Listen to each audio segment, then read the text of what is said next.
और इस जलसे का एक मकसद, एक उन्वान ये भी है कि किस तरीके से मालेगांव हल्का सेंट्रल असेंबली में आवामी बेदारी पैदा की जाए कि आवाम में जोश खरोश किस तरह से पैदा किया जाए,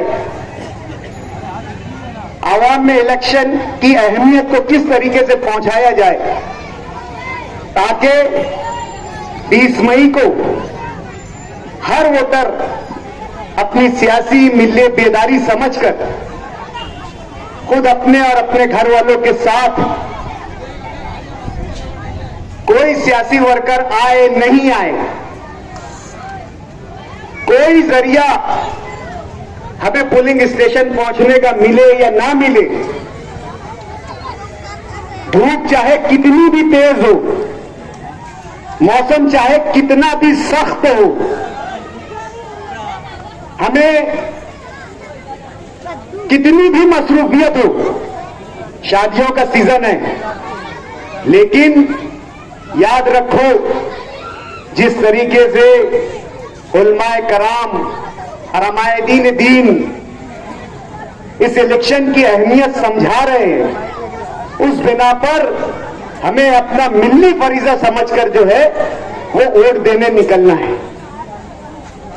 उलमाए कराम, अमायदीन दीन इस बात की बार बार इल्तिजा कर रहे हैं कि मुल्क एक इंतहाई फैसला कुन मोड़ पर खड़ा हुआ है। अब अगर हम नहीं जागे, हम बेदार नहीं हुए, हमने हमारी सियासी जिम्मेदारी को और हमारी वोट की कीमत को नहीं समझा, तो यकीनन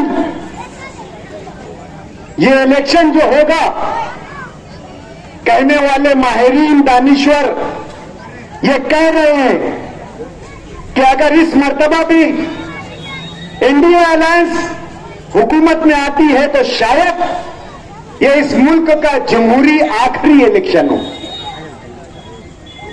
सत्यपाल मलिक जो बीजेपी के ही एक अहम रुकन थे, कई बीजेपी के आईनी ओहदों पर, बीजेपी के जरिए आए कई आईनी ओहदों पर फायज थे, कश्मीर जैसी रियासत के गवर्नर थे और वो गवर्नर भी उन्हें बीजेपी ने बनाया था। लेकिन उनका कहना है कि डॉक्टर बाबा साहेब अंबेडकर के जरिए तैयार करदा आईन और दस्तूर जिसके हिसाब से यह मुल्क चलता है, अगर इलेक्शन में जरा भी गफलत हुई तो फिर यह इलेक्शन आखिरी इलेक्शन होगा। मल्लिकार्जुन खड़गे कांग्रेस के कौमी सदर हैं, उनका कहना है कि इस मर्तबा अगर हम वोट देने जा रहे हैं तो अपने दिल में यह ख्याल जरूर पैदा कर लो कि इस मर्तबा अगर एनडीए अलायंस की अगर हुकूमत आती है, बीजेपी और नरेंद्र मोदी की हुकूमत अगर आती है, तो ये वोट उनका आखिरी वोट होगा। ये आईन और दस्तूर को बचाने की लड़ाई है, ये इस मुल्क के कानून, संविधान और कॉन्स्टिट्यूशन को बचाने की लड़ाई है। ये एक पार्टी का मुकाबला दूसरी पार्टी नहीं है। ये इलेक्शन हमारा वजूद का मुकाबला बीजेपी है। ये इलेक्शन हमारी बका का मुकाबला बीजेपी है। ये इलेक्शन हमारी तशख्खुस का मुकाबला बीजेपी है। अगर हमने होश के नाखून नहीं लिए,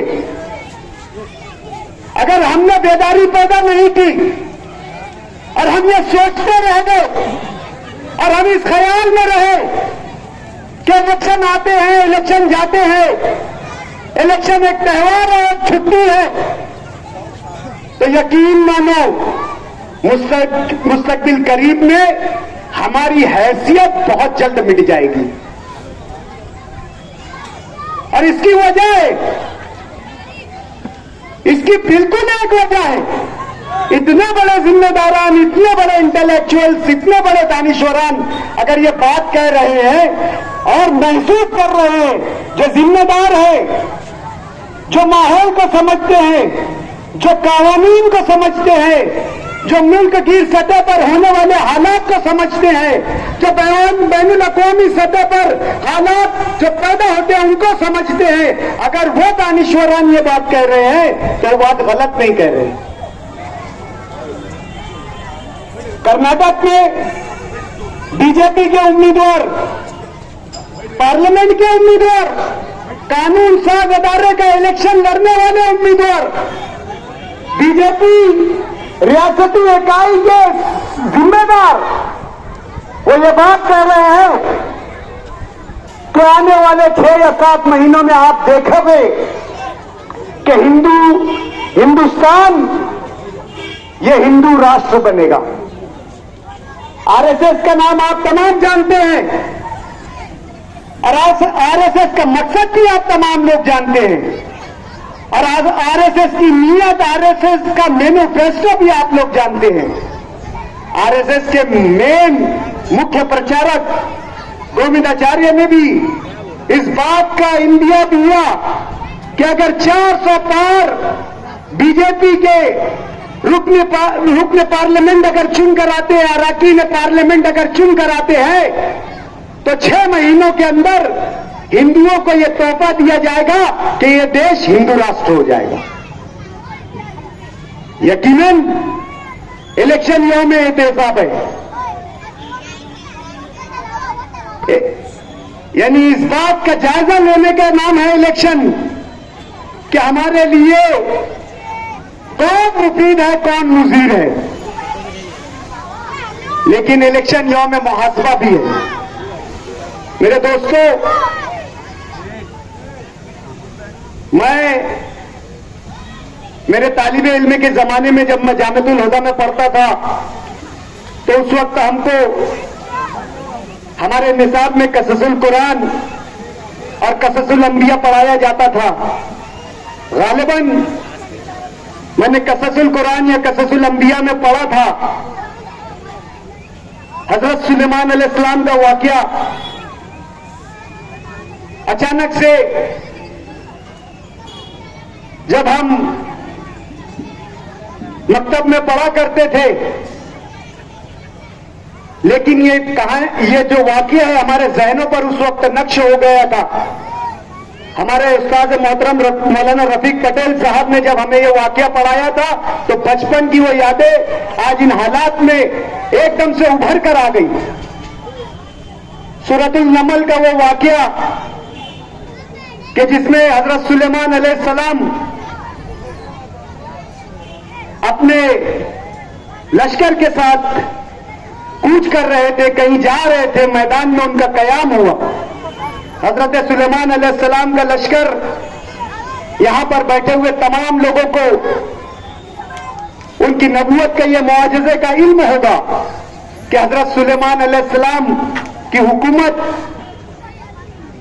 इस दुनिया में, इस जमीन पर बसने वाले तमाम परिंद, जानवर, हैवान, जिन्नात, इंसान पर थी। आप तमाम की बातें जानते थे, तमाम की बोली जानते थे। तो मुख्तसर वाकया यह है कि जब उनका लश्कर कयाम कर रहा था और वो दोबारा मार्च, जो उनका लश्कर था वो मार्च रिज्यूम कर रहा था, वापस जाने के लिए जब आगे बढ़ रहा था, तो उन्होंने एक चींटी की आवाज सुनी। चींटी अपनी साथी चींटियों से कह रही थी कि हजरत सुलेमान का लश्कर आ रहा है। उस वक्त हाथी, घोड़े और कई ऐसी मखलूक रही होगी, हम तसव्वुर में कहते हैं कि डायनासोर, ये वो दीगर तमाम मखलूकें उस जो है लश्कर में शामिल रही होगी। तो हजरत सुलेमान अलैहिस्सलाम ने चींटी की आवाज सुनी। चींटी जो चींटियों की सरदार थी वो भागते कांपते अपनी साथी चींटियों से कह रही थी कि हजरत सुलेमान अलैहिस्सलाम का लश्कर आ रहा है। उन्हें नहीं मालूम कि हम यहां पर हमारी ग़िज़ाएं चुग रहे हैं, उन्हें इल्म नहीं है। उनके इस अजीम लश्कर के पैरों तले हम रौंदे जाएंगे, कुचल जाएंगे। जल्दी से हम हमारी बिलों में जो है वो कूच कर जाए ताकि उनके इस लश्कर से बच जाए। एक चींटी की तरफ हजरत सुलेमान अलैहिस्सलाम ने यह देखा कि वो चींटी की सरदार अपनी जान बचा सकती थी। वो अपने बिल में इस लश्कर को देखकर छुप सकती थी, लेकिन उसने अपनी जान जोखिम में डालकर तमाम चींटियों की जान की हिफाजत के लिए ऐलान किया और अपनी जान जोखिम में डालकर वो भी मैदान में आ गई। हजरत सुलेमान अलैहिस्सलाम को चींटी की फहम पर बहुत ही प्यार आया। और दोस्तों, चींटी के ये जज्बात, अपनी कौम के लिए कुर्बानी, अपनी कौम के लिए कुर्बानी का ख्याल अल्लाह रब्बुल इज्जत को इतना पसंद आया कि कौम, मेरे लोग, मेरी चींटियां, वो चींटी जिसने अपनी जान की परवाह भी नहीं की और निकल गई इतने बड़े लश्कर के साथ। अल्लाह को यह अदा इतनी पसंद आई कि अल्लाह ने रहती दुनिया तक उसके इस जुमले को कुरान में बंद कर दिया था, हयात सेव कर लिया अल्लाह ताला। सिर्फ क्यों कि उसे अपनी कौम की फिक्र थी, अपनी बिरादरी की फिक्र थी, अपने लोगों की फिक्र थी। दोस्तों, आज हम लोगों को भी अपनी फिक्र करना चाहिए। कौम की फिक्र, अपने लोगों की फिक्र, एक चींटी की फिक्र जब अल्लाह को इतनी पसंद है तो हम तो अशरफुल मखलूकात है। अगर हमने हमारी कौम की फिक्र कर लिया तो अल्लाह के वहां हम कितने पसंदीदा हो गए, ये आप लोगों को मालूम है। दोस्तों, हम लोग ये कहते हैं, ये मानते हैं कि लड़ना हमारा मकसद है, हालात को तब्दील करना हमारा मकसद है। अभी ये इनकलाब पेपर में मुझे मुताले का शौक है। मैं यादगार अतहर मुबारकपुरी साहब के रसूल अकरम की हिकमत सियासत साहब गिलानी साहब की जो है वो सिलसिलावार लिख रहे हैं। एकदम हालात के ऐन मुताबिकत उनकी तहरीर पढ़ने में आई। 1 मई और 2 मई का यहां पर इनकलाब के कारीन बैठे हुए हैं। मुझे मालूम है यहां पर बहुत से ऐसे लोग हैं जिन्हें जो है मुताले का शौक है। शाह अबी तालिब के वाकये को बयान किया गया कि किस तरह कुफार मक्का ने, मुसलमानों ने मक्का को शाह अबी तालिब की घाटी में 3 साल के लिए कैद कर दिया। लेकिन उन 3 साल की कैद बंद की सोबतें झेलने के बाद छोटे छोटे मासूम बच्चे, ना उन्हें खाना दिया गया, ना उन्हें पानी दिया गया, न किसी तरीके की कोई सुविधा उपलब्ध की गई, कोई फैसिलिटी नहीं दी गई। जड़ी बूटियां, झाड़ों की जड़ी बूटियां मासूम बच्चे खाते थे, मां के दूध सूख रहे थे, पेटों पर, शिकम पर लोग पत्थर बांध लिया करते थे। 3 साल की कैद बंद के बाद भी जब मुसलमानों ने मक्का को छोड़ा गया तो उनका वही रवैया था कि हम झुकेंगे नहीं, हम वहदानियत का इकरार करेंगे, रसूलुल्लाह की रिसालत का इकरार करेंगे, हम लड़ेंगे, हम रहेंगे। अपने तहफ्फुज़ के लिए इल्तिजा और दरख्वास्तें नहीं दी उन्होंने कुफार मक्का के लिए। अल्लाह के नबी ने उन्हें लड़ना सिखाया। सूरतुल अनफाल, फिर जो राकिब ने सूरतुल अनफाल का और सूरह बकरा की कुछ आयतों का तज़किरा किया जो यहां पर आचार संहिता में आ सकती है, मैं नहीं बोल सकता, कि अल्लाह के नबी घोड़ों को तैयार कर लो और हमेशा अपने दुश्मनों के साथ लड़ते रहो। उस वक्त अल्लाह ने यह हुक्म नहीं दिया कि तुम तादाद में कम हो, तुम्हारे पास वसाइल नहीं है, तुम्हारे पास जराए नहीं है, तुम्हारे पास किसी तरीके का साज सामान नहीं है, लेकिन तुम्हारे पास हौसला है, तुम हालात से लड़ते रहो। अल्लाह के नबी ने अपने आप को दुश्मनान मक्का के सामने भी एकदम बारोब तरीके से पेश किया। कलील तादाद, कम तादाद, लेकिन अपनी बातें बारोब तरीके से पेश की, हौसला तरीके से पेश की। इसके एवज में सुलह हुदैबिया भी जो है वो वजूद में आई। और फिर उसके बाद जब हरकल ने हमले की कोशिश की हरकल रूम में, तो आप सल्लल्लाहु अलैहि वसल्लम ने लश्कर नहीं देखा, तादाद नहीं देखी, साजो सामान नहीं देखा और उसकी तरफ कूच कर गए। जब उसने मुसलमानों की ये हिम्मत देखी तो वो डर गया, उस पर खौफ तारी हो गया कि ये मुसलमान बेसाजो सामान, फटे पुराने कपड़े, ना इनको खाने के लिए सामान है, ना पहनने के लिए सामान है, ये मुकाबले के लिए कैसे आ रहे हैं। तो उस पर हैबत तारी हो गई और वो अपने मुकाम पर ही रुक गया। ये तालीमात हमें हमारे कुरान से मिलती है, हमारी शरीयत से मिलती है। शरीयत हमें लड़ना सिखाता है, चढ़कर दुश्मन की छातियों पर जाकर चलना सिखाता है।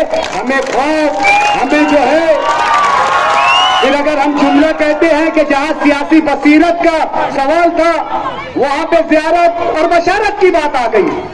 हम ये चाहते थे कि यहां पर नुमाइंदा आए, लड़े और इलेक्शन हो, लेकिन आप लोगों के सामने हालात मालूम है। हमने वोट की बेदारी की, हमारे जिम्मेदारान ने जो है किस उम्मीदवार को वोट देना है ये भी आपको समझाया।